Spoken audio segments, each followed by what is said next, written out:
हो गई थी, पेड़ से या आसमान से? किसी मां ने ही उनको पैदा किया था।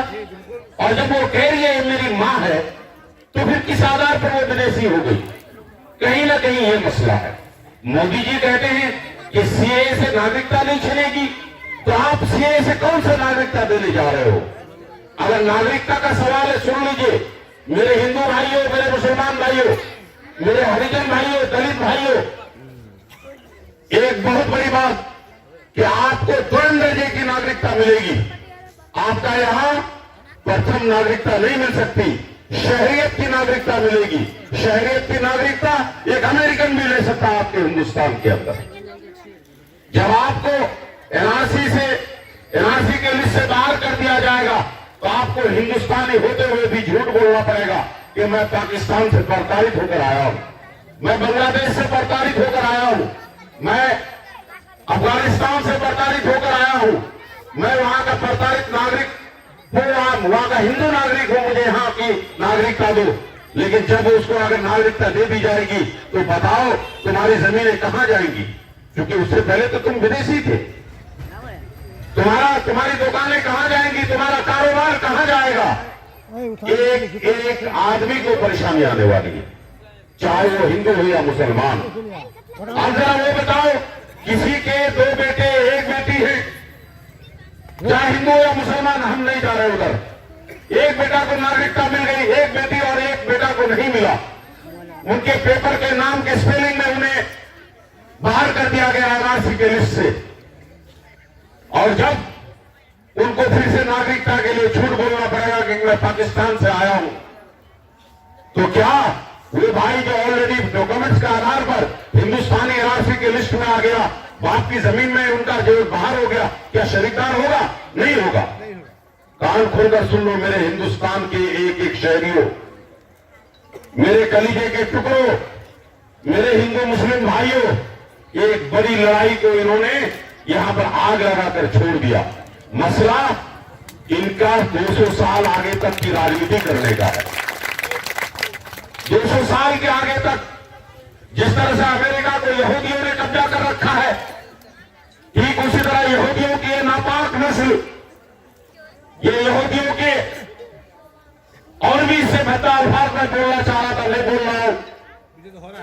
ये जो आपका इजरायली लोग जो आपके हिंदुस्तान में आके बस गए हैं, 75% हमारे जो वे हिंदू जो हिंदुस्तानी है, जो यहां की मिट्टी में पैदा हुआ, यहां की मिट्टी में मिला, यहां का वे भाई जो आज हजारों लाखों साल से है, हमें आपस में लड़ा करके कहीं ना कहीं हिंदुओं का मूल निवासी पर वो हमेशा हमेशा के लिए राज करने के कहीं ना कहीं वो मंशा कर रखा है, ताकि यहां का वो गरीब, चाहे हिंदू हो या मुसलमान, डॉक्यूमेंट्स पर उलझ जाए, नागरिकता पर उलझ जाए।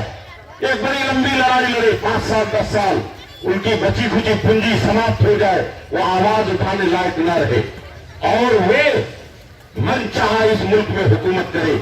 ऐसा नहीं होने देंगे, नहीं होने देंगे।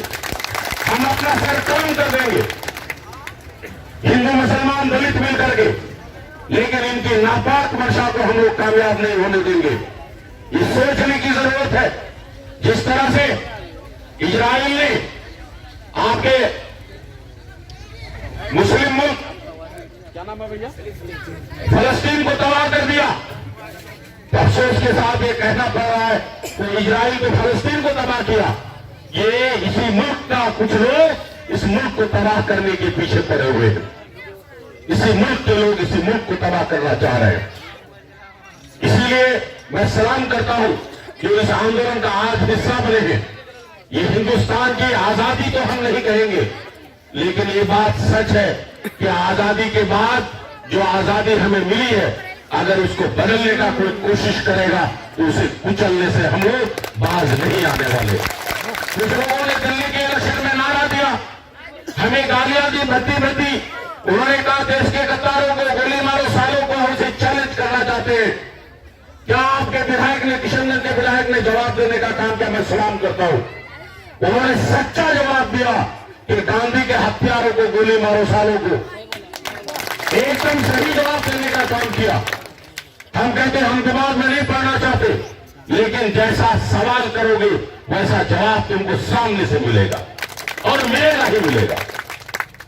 मेरे लोगों, दो तीन बातें और मैं कहूंगा कि रात में, दिन में जब भी मौका मिले 1 घंटा 2 घंटा हम इन आंदोलनों का हिस्सा भी बने और साथ साथ हमारी लड़ाई जो ऊपर की है, हम यकीनन इन हराम, इनकी नीयत ऐसी बदजुमा हम बनना नहीं चाहते, इन्हें अपना डॉक्यूमेंट्स नहीं देंगे, लेकिन हमारा कहीं ना कहीं डॉक्यूमेंट्स हमारे हाथ में होना भी चाहिए।